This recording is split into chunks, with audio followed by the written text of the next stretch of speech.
السلام علیکم ورحمۃ اللہ وبرکاتہ۔ ناظرین کرام، کورلش اپڈیٹس یوٹیوب چینل کی طرف سے آپ سب کو خوش آمدید۔ ناظرین محترم، جیسا کہ آپ سب جانتے ہیں کہ ہم ہمیشہ کورلش اور ہان سے متعلق تازہ ترین اپڈیٹس آپ تک پہنچاتے ہیں، اور آج بھی ہم ایک نہایت اہم معلومات کے ساتھ حاضر ہوئے ہیں۔ ناظرین کرام، آج کی ویڈیو میں ہم بات کرنے جا رہے ہیں کورلش اور ہان میں نئے آنے والے بازنطینی کمانڈر ہیکٹر کے بارے میں۔ جی ہاں، یہ وہی کمانڈر ہے جس کے آنے سے کہانی میں ایک نیا موڑ پیدا ہونے والا ہے۔ ہیکٹر بازنطینی منصوبوں کے تحت ایک اہم کردار کے طور پر داخل ہو رہا ہے، اور آنے والی اقساط میں اس کا اثر اور ہان اور کائی قبیلے پر واضح طور پر دیکھا جائے گا۔ جی ہاں ناظرین کرام، اس ویڈیو میں ہم آپ کو ہیکٹر کے بارے میں تفصیل سے بتائیں گے کہ آنے والے وقت میں کیا کیا کر سکتا ہے اور اس کی کہانی کیا ہوگی، یعنی اس کردار کا ماضی کیا ہے، اس کا مقصد کیا ہے، اور وہ کن حکمت عملیوں کے ساتھ سامنے آئے گا۔ یہ سب آج کی ویڈیو میں تفصیل سے سمجھایا جائے گا۔ آنے والے سینز میں ہیکٹر جنگی میدان میں بھی اہم کردار ادا کرتا نظر آ سکتا ہے، اور سیاسی اعتبار سے بھی یہ کردار بڑی تبدیلیاں لا سکتا ہے۔ اس کے علاوہ ناظرین کرام، ہم دفینے کے کردار کے بارے میں بھی آپ کو بتائیں گے کہ یہ ہیکٹر کے ساتھ مل کر کس طرح اورہان بے اور کئی قبیلے کو نقصان پہنچائے گی۔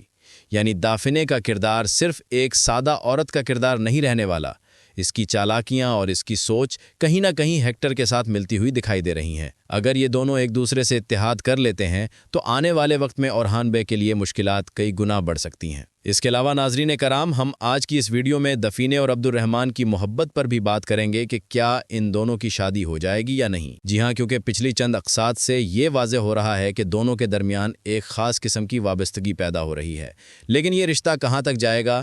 کیا یہ محبت ایک مضبوط رشتے میں تبدیل ہو سکے گی، یا پھر ہیکٹر کے آنے کے بعد یہ معاملہ مزید پیچیدہ ہو جائے گا؟ یہ بھی آج کی ویڈیو میں آپ تفصیل سے جانیں گے۔ تو ناظرین کرام، آج کی ویڈیو بہت ہی معلوماتی ہونے والی ہے، اس لیے ویڈیو کو آخر تک لازمی دیکھیے گا، کیونکہ یہ تمام پوائنٹس نہ صرف موجودہ کہانی کو سمجھنے میں مدد دیں گے بلکہ آنے والی اقساط کے لیے بھی ایک مکمل اندازہ فراہم کریں گے۔ ناظرین کرام، ترکی کے اس مشہور اداکار کا کورولش اورہان میں باضابطہ طور پر شامل ہونا اس بات کی واضح نشانی ہے کہ آنے والی اقساط میں نہ صرف کہانی میں شدت پیدا ہونے والی ہے بلکہ ایک نیا مرکزی ولن بھی ناظرین کے سامنے لایا جا رہا ہے۔ اس اداکار کا اصل نام امری قزلمرک ہے، اور اب یہ باقاعدہ طور پر بازنطینی کمانڈر ہیکٹر کا کردار ادا کرتا دکھائی دے گا۔ اس کردار کی شمولیت سے کہانی کا پورا توازن بدل سکتا ہے، کیونکہ ہیکٹر ایک عام سپاہی نہیں بلکہ بازنطینی منصوبوں کا ایک اہم حصہ ہونے والا ہے۔ ناظرین، ہمیں ملنے والی معلومات اور سوشل میڈیا پر گردش کرتی افواہوں کے مطابق یہی بازنطینی کمانڈر اس گروہ کا سربراہ بھی ہے جس گروہ نے سوغوت میں عبد الرحمن اور دوسرے عثمانی سپاہیوں پر حملہ کیا تھا۔ یعنی جس دشمن کا سامنا ہمیں پچھلے سینز میں ہوا تھا، دراصل اسی کمانڈر کا نیٹ ورک اس حملے کے پیچھے کام کرتا رہا ہے۔ اس سے اندازہ لگایا جا سکتا ہے کہ ہیکٹر اورہان بے کے خلاف ابتدا سے ہی ایک خفیہ منصوبہ بندی کے تحت حرکت میں تھا۔ ناظرین کرام، اس سے پہلے بھی یہ اداکار ایک اور بڑے تاریخی ڈرامے میں اپنی اداکاری کے جوہر دکھا چکا ہے۔ جی ہاں، یہ بات بالکل درست ہے کہ یہ اداکار ترکی کے مشہور تاریخی ڈرامے الپ ارسلان میں بھی نظر آیا تھا۔ اس کا مطلب یہ ہے کہ تاریخی کردار ادا کرنے کا تجربہ اس اداکار کو پہلے سے حاصل ہے، اور یہ بات اس کے موجودہ کردار کو مزید مضبوط بنا سکتی ہے۔ ناظرین کرام، الپ ارسلان ڈرامے کے سیزن 1 کے آخری اقساط میں اس اداکار نے پرنس راتی کا کردار نبھایا تھا، اور وہاں بھی یہ ایک خطرناک اور طاقتور ولن کے طور پر سامنے آیا تھا۔ اس کردار میں بھی اسے نہایت شاندار انداز میں پیش کیا گیا، اور ناظرین نے اس کی اداکاری کی تعریف بھی کی تھی۔ یعنی ہیکٹر کے روپ میں ہمیں دوبارہ ایک ایسا کردار ملنے والا ہے جس میں دشمن کی چالاکی، طاقت اور نفسیاتی جنگ تینوں چیزیں ایک ساتھ نظر آئیں گی۔ اور اب یہ اداکار کورولش اورہان میں شامل ہو چکا ہے، اور یہاں بھی یہ ایک اہم ولن کے طور پر سامنے آ رہا ہے۔ ناظرین، اس اداکار نے آتے ہی تباہی مچا دی ہے۔ یعنی جس لمحے سے ہیکٹر نے کہانی میں قدم رکھا ہے، اس کے ایک ایک منظر نے واضح کر دیا ہے کہ یہ کردار صرف ایک عام دشمن نہیں بلکہ ایک ایسا ولن ہے جو پہلے ہی منظر میں اپنی قوت اور خطرناک منصوبہ بندی کا ثبوت دے چکا ہے۔ جی ہاں ناظرین کرام، ایپیسوڈ نمبر 7 کے ٹریلر 1 میں ہم نے صاف دیکھا کہ ہیکٹر نے اس قرارگاہ پر حملہ کیا جو اورہان بے نے بورسا قلعہ فتح کرنے کے لیے خصوصی طور پر قائم کی تھی۔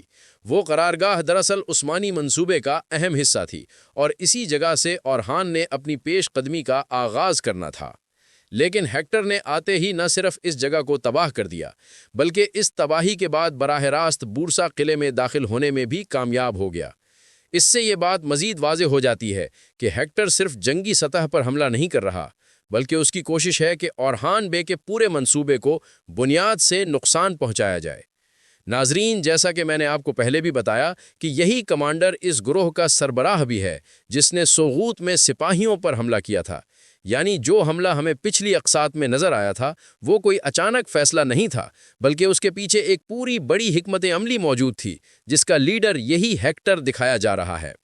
ناظرین، اگر ہم تاریخ پر نظر ڈالیں تو ہمیں معلوم ہوتا ہے کہ یہ گروہ بازنطینیوں کے مقدس مقامات کی حفاظت کیا کرتا تھا، لیکن 1312 میں پوپ نے اس گروہ کو باضابطہ طور پر ختم کر دیا تھا۔ یعنی تاریخ کے مطابق تو یہ گروہ 3 صدی پہلے ہی ختم ہو چکا ہے، لیکن ڈرامے میں اسے دوبارہ دکھایا جا رہا ہے۔ اس کا واضح مطلب یہی ہے کہ ڈرامہ نگار اس گروہ کو ایک تاریخی پس منظر کے ساتھ واپس لا رہے ہیں تاکہ کہانی میں ایک بڑا اور خطرناک مخالف سامنے آ سکے۔ ناظرین، یہ دشمن نہ صرف جنگی اعتبار سے طاقتور ہے بلکہ ذہنی طور پر بھی ایک منظم قوت رکھتا ہے۔ یہی وجہ ہے کہ یہ آنے والی اقساط میں قرولش اورہان کی کہانی میں بہت بڑی تباہی مچانے والا ہے۔ اورہان بے اور اس کے سپاہیوں کے لیے یہ گروہ ایک ایسے خطرے کی صورت میں سامنے آئے گا جس کا مقابلہ صرف طاقت سے نہیں بلکہ حکمت عملی اور اتحاد کے ذریعے ہی ممکن ہوگا۔ اس کے علاوہ ناظرین کرام، دافنے بھی اسی گروہ میں شامل ہو چکی ہے۔ یعنی اب یہ صرف ایک عام عورت کا کردار نہیں رہا بلکہ اسے ایک باقاعدہ مخالف گروہ کا حصہ دکھایا جا رہا ہے۔ جی ہاں ناظرین، دافنے بھی ہیکٹر کی ساتھی بن گئی ہے اور اس سے واضح ہوتا ہے کہ آنے والی اقساط میں یہ دونوں ایک ساتھ مل کر نہ صرف اورہان بے کے راستے میں رکاوٹیں کھڑی کریں گے بلکہ کئی ترک قبائل کے لیے مشکل حالات پیدا کرنے کی کوشش بھی کریں گے۔ ناظرین کرام، کرولش اورہان کے ایپیسوڈ 6 میں ہم نے دافنے اور عبد الرحمن کو بھی ایک ساتھ دیکھا، اسی لیے ڈرامہ دیکھنے والے اب یہ اندازہ لگا رہے ہیں کہ شاید عبد الرحمن کی شادی دافنے سے ہو جائے۔ یعنی ناظرین، آلریڈی ان دونوں کے تعلقات کو ایک رومانٹک ڈائریکشن میں جاتے ہوئے محسوس کر رہے ہیں۔ ناظرین، اگر ہم تاریخ کے اصل واقعات دیکھیں تو کچھ اس طرح ہوا ضرور تھا، لیکن وہ عبد الرحمن غازی تھے، وہی جو کبھی ارطغرل غازی کے ساتھی تھے اور بعد میں عثمان بے کے ساتھ ہو گئے۔ تاریخ میں یہ واقعہ ملتا ہے کہ ایک قلعہ فتح کرنے کے دوران اس قلعے کے گورنر کی بیٹی نے خواب میں عبد الرحمن غازی کو دیکھا تھا، پھر اسے محبت ہو گئی اور اس نے اپنے ہی قلعے کے دروازے کھول دیے تھے اور بعد میں ان دونوں کی شادی بھی ہو گئی۔ یہ بات تاریخی مصادر میں موجود ہے۔ لیکن ناظرین، کرولش اورہان میں جس عبد الرحمن کو دکھایا جا رہا ہے یہ وہ تاریخی عبد الرحمن غازی نہیں ہے۔ جی ہاں ناظرین، یہ کوئی اور کردار ہے۔ تاریخ میں اس موجودہ عبد الرحمن کا کوئی واضح ذکر نہیں ملتا، اسی لیے اس کی محبت کی کہانی بھی تاریخی حوالوں سے ثابت نہیں ہوتی۔ محمد بوزناغ میں عبد الرحمن کی یہ کہانی نہ ارطغرل غازی میں دکھائی نہ ہی عثمان میں، اور اب اورہان میں اسے ایک بالکل الگ طریقے سے پیش کیا جا رہا ہے۔ اس کا مطلب ہے کہ یہ ایک فکشنل لو ٹریک ہے جسے صرف ڈرامائی جذبات بڑھانے کے لیے شامل کیا گیا ہے۔ ناظرین، اگر بات کریں کہ کیا اب ان دونوں کی شادی ہو جائے گی تو میں آپ کو بہت واضح طور پہ بتا دوں کہ ایسا بالکل نہیں ہونے والا۔ یہ محبت کی کہانی صرف ایک فرضی ٹریک کے طور پر چلے گی، بالکل اسی طرح جیسے کرولش عثمان کے سیزن 2 میں گوکتوک اور زوئی کی کہانی چلائی گئی تھی۔ اس وقت بھی زوئی کو ایک دوست کے طور پر دکھایا گیا تھا، لیکن بعد میں معلوم ہوا کہ وہ غدار تھی اور پھر گوکتوک کو بھی اس سے نفرت ہو گئی تھی۔ اسی طرح یہاں بھی جب کرولش اورہان میں یہ سامنے آئے گا کہ دافنے کوئی دوست نہیں بلکہ دشمن ہے، تب یہ واضح ہو جائے گا کہ یہ رشتہ کبھی بھی حقیقت میں نہیں بدلنے والا، بلکہ یہی محبت آگے چل کر ایک بڑی دشمنی میں تبدیل ہو سکتی ہے۔ اب چلتے ہیں اگلے سوال کی طرف کہ کیا شہنشاہ کی موت ہو جائے گی؟ تو ناظرین، آپ کو واضح طور پر بتا دوں کہ فی الحال ایسا نہیں ہونے والا۔ جی ہاں ناظرین، شہنشاہ کی موت ابھی نہیں ہوگی بلکہ وہ بچ جائے گا۔ اس وقت یہ ٹریک صرف سسپینس کریٹ کرنے کے لیے دکھایا جا رہا ہے۔ ناظرین کرام، اسے ابھی اورحان بے بچائیں گے اور اورحان بے فی الحال اپنی وہ قرارگاہ دوبارہ قائم کریں گے جسے ہیکٹر نے تباہ کر دیا تھا، یعنی آنے والی ایک ساتھ میں اورحان بے اپنی حکمت عملی بدل کر دوبارہ مضبوطی کے ساتھ سامنے آئیں گے۔ اور ناظرین کرام، یہ تھی آج کی ویڈیو فاطمہ اور فلاویوس کی کہانی پر۔ ہم انشاءاللہ اگلی ویڈیو میں تفصیل سے بات کریں گے۔ اگر ویڈیو پسند آئی ہو تو لائک کر دیں، اور اگر چینل کو ابھی تک سبسکرائب نہیں کیا تو لازمی سبسکرائب کیجیے گا تاکہ نئی آنے والی ہر ویڈیو کا نوٹیفیکیشن آپ تک بر وقت پہنچ سکے۔ شکریہ۔